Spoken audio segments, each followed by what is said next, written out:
Hello, and welcome to my channel. My name is Jonathan Cohn, and today I will be talking about my top 5 most underrated fantasy series and books. Now, before I begin this list, I should say that this is just my list. It's just a subjective list on my part, but these are the 5 books and series that I think should get more attention that just don't. These are books that they're not really popular on Goodreads, they're not really popular on YouTube and BookTube, they're not popular anywhere. I talk with my fantasy reader friends, they don't know about these books. So these are books that I am hoping to bring more light to in the community. Some of these books I've talked about on the channel before, some of them I haven't, so there's been a mix of both. And so without further ado, let me begin. My number 5 is The Kingdom of Liars by Nick Martell. This is the first book in the Legacy of the Mercenary King. It is the first of a planned 5-book series. I believe that the first 2 books are out, and the 3rd book is supposed to be coming out later this year. But this book really begins this big epic scope of a series featuring one main character. And basically, it's a revenge plot, but it is told within this big epic fantasy storyline. And I heard about this book not because of the word of mouth on the book, but because of the author. So I heard Brandon Sanderson bring on this author onto one of his live streams about over a year ago, and it was in the midst of 2020 and all the stuff happening there. And what made me so interested in this was that this author got this book sold when he was only 23, which is a big accomplishment for an author. And so this author had the same agent that Brandon Sanderson did, and I was very interested in the way that this book got published and the methods used. And so I picked up this book. This was the closest I'll ever get to an impulse buy. I still did it because I heard about something on YouTube, which I do with a lot of books, but this one I knew very little about. And so I read it and I highly enjoyed it. There were some elements about it I didn't love, particularly the amount of cursing in the book, but if you take that out, the plot is wonderful, the pacing is great, and the author is his dialogue, the way that he tells his story and the characters' decisions, it really feels palpable. It feels like I'm reading a fantasy version of Gladiator or a fantasy version of a Roman or Greek epic. You know, I highly enjoyed reading this book, and so I can't wait to read the second one eventually. And so that is my number 5. The number 4 on my list is a standalone book, but it is very much worthy of being on this list, and that is Italian Revenant. This is the story of Italian justice who has to basically protect someone that he doesn't really want to protect. And his name is Nolan, and Nolan is a very good, upstanding fantasy character. He's very much your do the right thing character, and I really like him as a protagonist.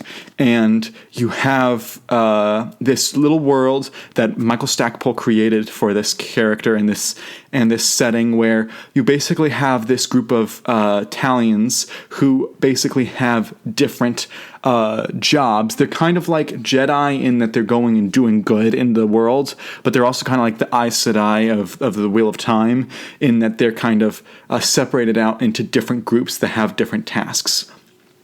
I heard about this book because of the author.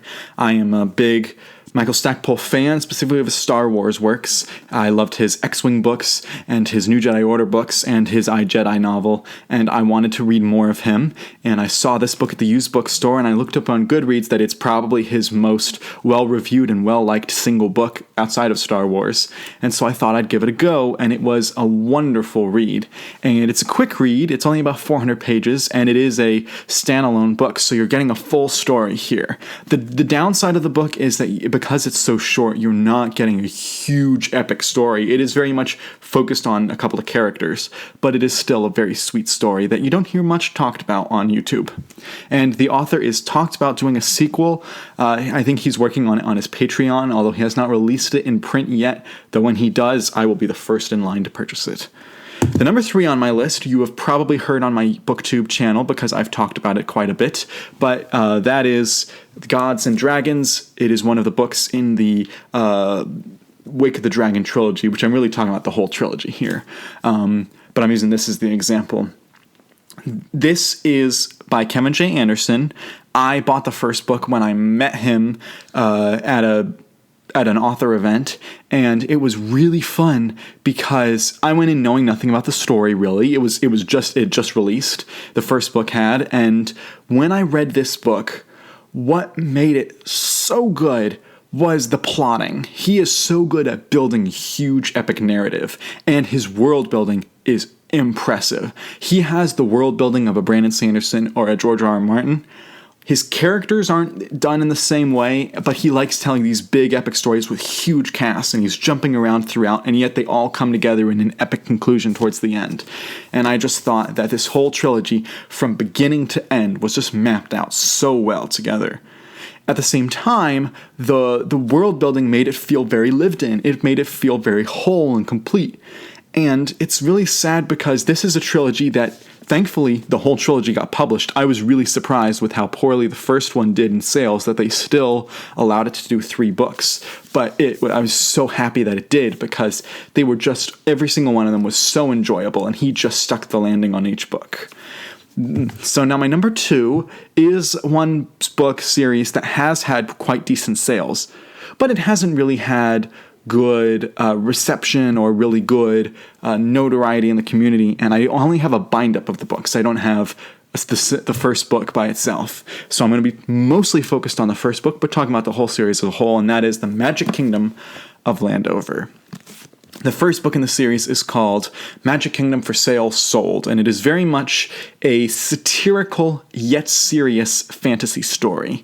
And the basic premise of this story, this is by Terry Brooks. The basic premise of the story is this guy, Ben Holiday, he's down in the dumps. He doesn't like his job. He's a lawyer. It's boring. His wife has died. He feels like he has nothing going on in life. And he sees an ad I think it's like a Macy's catalog for a Magic Kingdom that he could purchase for $1 million. Anyone else would say, that's crazy. That's a scheme. And Ben Holiday says, what do I have to lose? He liquidates all his funds, he purchases the Magic Kingdom, and is transported to the land of Landover, where he instantly realizes this may have been a bad idea.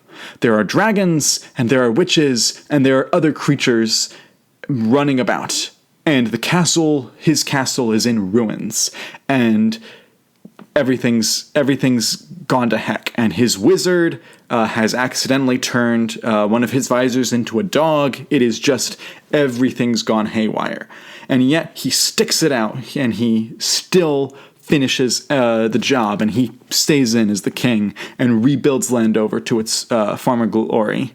And it's very satirical and funny. It's got, I'd say, the tone that something like The Princess Bride had. The first book does. It has very much the tone that The Princess Bride had. But it also is written by someone who's an actual fantasy expert. So he actually gets all the other fantasy tropes and makes it feel like a fantasy story. Now, the later books in the series are less funny, although they still are quite satirical. They're less funny and more serious, and it becomes basically a fantasy epic in its own right, but it is partially a satire on the genre. And I really enjoyed this. It's a breath of fresh air. It's so different from anything else I've ever read in fantasy, and it made me just so happy reading it from cover to cover. And there are great characters and great world building, and everything is great about this. And so that's why this is my number 2. Now my number 1, and if you've watched my channel, I'm very sure you'll know this. This is going to be the Rune Lords. This is actually a New York Times best-selling series, and so people have heard of it. It's just not talked about in fantasy circles right now. This is a big series by David Farland, I was very sad to learn of his passing recently. David Farland, his other pen name was Dave Wolverton. He wrote this big epic fantasy series about the late 1990s, early 2000s, and the basic premise was you have this universe and this world where this leader has this ability to use the runes to get more powers from his people. And then he leads an army against the good guys, and the good guys are trying to fight against him, and the main good guy, Gabbern Val Orden, becomes the Earth King, and the Earth King is tasked with protecting the Earth, and you learn that maybe the villain in this series isn't actually the big bad, maybe there's someone even worse, and this book series is so wonderful to read. He's crafted the best magic system in all of fantasy, in my opinion. Some of the best world building in fantasy, and some great characters as well. And the way that he chooses words in the book, that's not even nouns it's just the way that David Farland chooses words in this book series, particularly the first book. I don't know why, but it is, I think, the best word choice in all fantasy. I would just pore over individual sentences because I was so intrigued by his writing style. It's a very beautiful writing style, in my opinion. And so I highly enjoyed this book, and it is not talked about on YouTube. It has a quite decent amount of reviews on Goodreads, I will give it that. But it is not really talked about on YouTube much, and I've been trying to build up the fandom for it, and I was originally hoping that I'd be able to help the fandom increase to try to encourage the author to write more, finish the final book in the series. Now that the author has unfortunately passed, I don't believe that is going to actually happen. I know that he had worked on it. He might eventually, but the first 4 books in this series form an arc, and it is a very satisfying arc, and it is well worth it. I love these books. It's one of the reasons I portray them so prominently on my bookshelf, is because they're so good. And so that is my number 1 of the most underrated fantasy. So let me know what books you think are underrated in fantasy that more people should read. Let me know, do you think any of mine are overrated or underrated? Let me know your thoughts in the comments down below. Please subscribe to the channel. It would help me to grow and to be able to reach more people. Please look at my other videos. I have lots of fantasy videos and sci-fi videos and tie-in fiction videos about books coming out, and several have already come out. And until next time, I'm Jonathan, and thank you for watching.